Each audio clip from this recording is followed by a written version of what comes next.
घोर निराशा बदल चाल तुझी, नव्या उद्याची नवी उभारी होते ढाल तुझी। घेऊ नको तू माघार आता, सांगतिया माती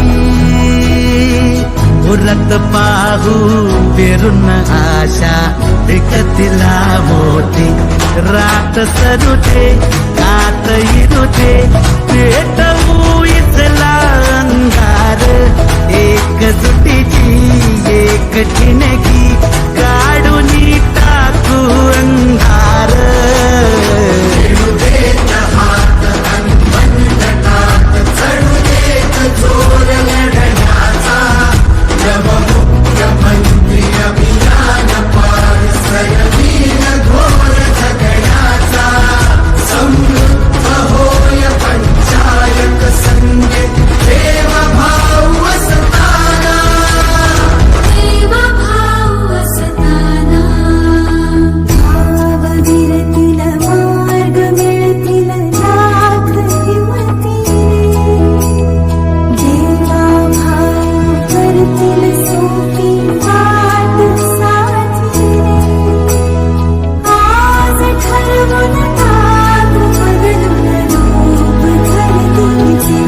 रात सरू दे कात इरू दे, पेटवू इथला अंधार, एक जुटीची। अशा या स्मार्ट विलेज माऊली धांडे तालुका दर्यापूर जिल्हा अमरावती या गावात शकरपटातील जे घड्याळ चालवणारे असतात, ज्यांची प्रसिद्धी या महाराष्ट्रात आहे, असे परभणीचे राजूभाऊ मंडाळे आणि दुसरे ख्यातनाम घडी चालवणारे उल्हासभाऊ दाभाडे यांचा स्मार्ट विलेज माऊली धांडेचे उपसरपंच माननीय सतीश पाटील साखरे यांच्या हस्ते शाल आणि श्रीफळ देऊन त्यांना माऊली ग्राम हा पुरस्कार देण्यात आला। राजूभाऊ मंडाळे हे ख्यातनाम महाराष्ट्रात गाजलेले घड्याळ चालक आहेत आणि ते घड्याळ चालवतात सेकंद पटात। असा कोणताच बैल मालक नाही की तो राजूभाऊ मंडाळे यांना महाराष्ट्रात ओळखत नाही।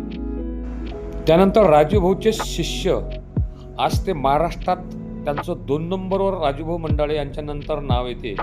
आवाजाचे बादशाह असे उल्हासभाऊ दाभाडे यांचा सुद्धा सत्कार माऊली धांडे येथील तंटा कमिटीचे अध्यक्ष माननीय अर्जुनभाऊ पातुर्डे यांच्याकडून करण्यात आला आणि त्यांना माऊली ग्राम पुरस्कार सुद्धा देण्यात आला।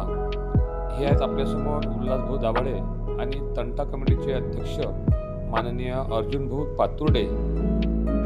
राजूभाऊ मंडाळे आणि उल्हासभाऊ दाभाडे हे गुरु शिष्यांची जोडी सध्या महाराष्ट्रात त्यांचा घड्याळीच्या बाबतीत नाव लौकिक आहे, इमानदारी खूप आहे, पण त्यांच्यासोबत जे खांद्याला खांदा लावून या घडीचे धागे जे असतात ते बांधतात असे नामदेवराव भाऊ यांचा सत्कार तिथे माऊली धांडे गावातील प्रतिष्ठित नागरिक माननीय प्रवीण भाऊ धांडे यांच्या हस्ते करण्यात आला।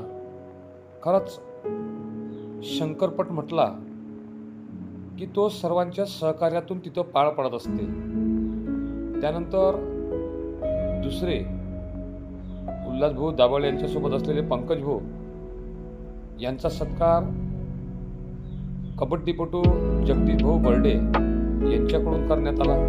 साखरेभाऊ यांचा सत्कार सारिक भाई यांनी केला। उत्तरोत्तर शंकरपटात या दोघांकडून उत्कृष्ट कार्य हो हीच ईश्वरचरणी प्रार्थना। गन्ना का पुन्हा पुस्तक गणेश साखरे कॅमेरामन जगदीश बर्डेसह।